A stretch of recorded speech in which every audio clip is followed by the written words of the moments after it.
Roll call today was tough, especially for second shifters. Officer Bradway would have been here. Just over my shoulder, you'll take a look, you'll notice this is the cruiser he was driving when he raced to that emergency. His police car is now surrounded with flowers, teddy bears, and balloons, all dropped off by strangers who appreciate a man who gave his life to protect others.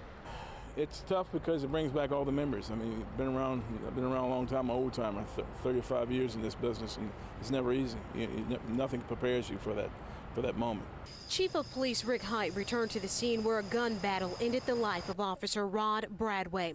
Commander Brian Mahone says the 5-year veteran was ambushed by Stephen Bordeaux, a convicted felon.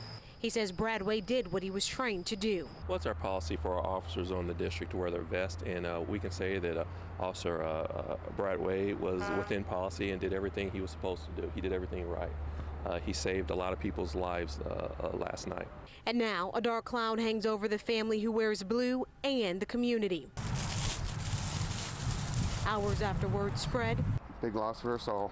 Heartbroken strangers like this man dropped off water and flowers. Just wanting to help a little bit.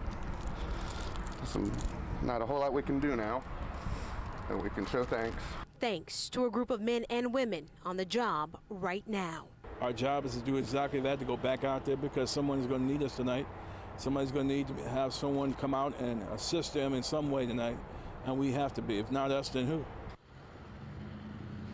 And it's those officers that are continuing the investigation tonight.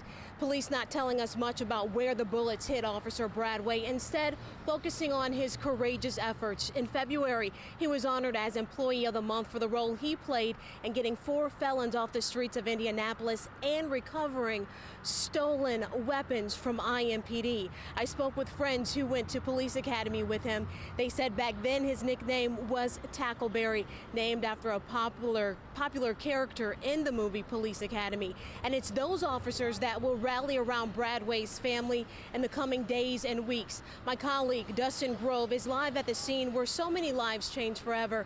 And Dustin, you've been working all day talking to folks who knew Officer Bradway, learning more about the type of dedicated man he was. That's right. Good evening, Debbie. It has been a very tough day, as you can imagine, for everyone involved. Roll call for third shift takes place at 9:30, but instead of seeing this vehicle parked in the parking lot because Officer Bradway would have been here, it's now on display. It's part of a growing memorial outside of Northwest headquarters. You see the vehicle is surrounded with balloons, teddy bears, and other words of appreciation. Take a look at the windshield. It is draped in black. This is something you will see until the officer is laid to rest. You'll notice other IMPD squad cars will also have a black flag on their vehicle. It's a part of their mourning process. Meanwhile, Officer Bradway responded to a call for help, a domestic violence call earlier this morning. Investigators say once he entered, a convicted felon was on the other side waiting for him. In all, about 7 shots were fired. Investigators do tell us Officer Bradway was wearing a bulletproof vest, but they won't say where the bullets hit him. That's part of the ongoing investigation. And as officers investigate, they are asking the community for prayers. Indeed, this is heartbreaking, but detectives I spoke with today say they are trying to find the good in this. And oftentimes, a community can build trust with police in some of the toughest circumstances. We saw that in the case of the death of Officer Moore, and we're already starting to see signs of that now. We will have much more for you tonight at 6. Reporting live from the Northwest Side, I'm Adrienne Broadus, 24 Hour News 8.